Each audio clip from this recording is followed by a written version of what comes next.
Imagine this for a moment. A plane has gone down somewhere deep in the jungles of Africa. Nobody knows where. The most advanced satellites in the world pass over that region every 90 minutes, taking photographs, running analysis, nothing.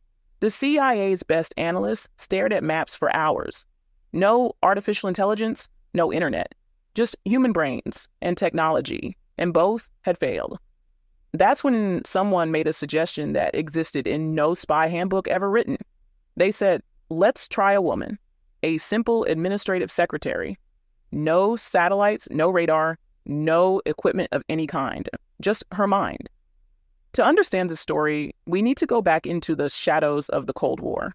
Late 1960s, intelligence reached the CIA that the Soviets were investing in something unusual. Not missiles, not bombs, not spies, the human mind.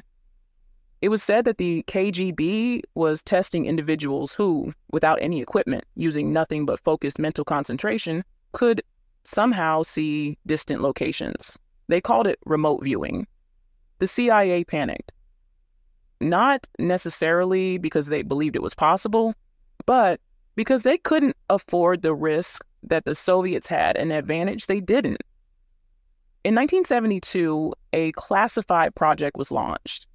Two physicists named Russell Targ and Harold Puthoff at the Stanford Research Institute in California began testing people who claimed to have this ability. This project went through many names over the years: Scanate, Grill Flame, Sunstreet, and finally, Project Stargate. More than 23 years, $20 million of American taxpayer money, all of it in complete silence. And during this same period, a small, severely underfunded operation was running quietly at an Air Force base in Ohio, Wright-Patterson Air Force Base. So obscure that its own director later said, most people thought this was bananas. Rosemary Smith, administrative secretary, not an officer, not a scientist, not a specialist, a secretary who claimed she could sense things others couldn't. Dale Graff, the director of this small operation, had seen something in her, something that couldn't be measured on any job application, and now they were facing a real crisis. A plane had gone down in Africa. The CIA had tried everything: satellites, human intelligence, aerial photography. The result? Nothing. So, with nothing left to lose, they called Rosemary. They gave her a map. No additional explanation, just a plane is missing. Where is it? Rosemary entered a state of deep concentration, something later described as a kind of expanded awareness. And then she leaned over the map, marked a specific point, wrote down coordinates. That was it. No device, no calculation, no satellite, just the mind of one woman over a paper map. The coordinates were sent to the CIA station chief in Zaire, the country we call the Democratic Republic of Congo today, and then silence. Days passed. An American team entered the area Rosemary had identified, and the first thing they saw were locals carrying pieces of metal, fragments from the body of an aircraft being used to build their homes. The plane had been found, exactly where Rosemary said it would be. The American team arrived before anyone else. They recovered the classified documents and equipment, and Rosemary Smith went back to her desk as a secretary. Years later, Jimmy Carter, the president of the United States at the time, lifted the lid on this story in an interview.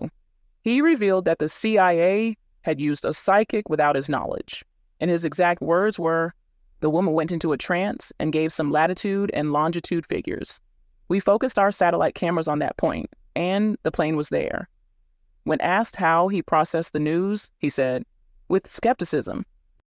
Now let's step back from the story for a moment, because this is where the real question begins. Project Stargate ran until 1995, 23 years, $20 million. And when it was finally declassified, the CIA officially stated that remote viewing was not sufficient as an intelligence tool. But that plane was found. Rosemary Smith leaned over a map with no equipment of any kind and identified a location where a ground team, upon arrival, found the first signs of wreckage exactly where she said. Now, think about this. The human brain has 86 billion neurons. The number of its neural connections exceeds the number of stars in the Milky Way galaxy, and yet it accounts for only 2% of our body weight, while consuming 20% of our body's total energy.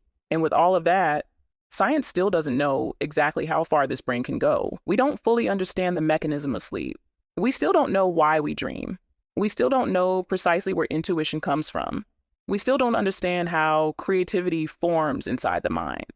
We went to space to discover the stars. We mapped the depths of the oceans, but our own brain remains the most uncharted territory on this earth. Maybe Rosemary had something science hasn't named yet. Maybe she unconsciously processed patterns that no trained analyst had picked up on. Maybe the line between intuition and unknown human ability is far thinner than we think. The question that remains is this: if a simple administrative secretary with nothing but a map in her mind could do something the CIA's satellites couldn't, then what can we, with this 86 billion neuron brain, actually achieve? This was Obscura Mind. We look at darkness, not out of fear, but to understand.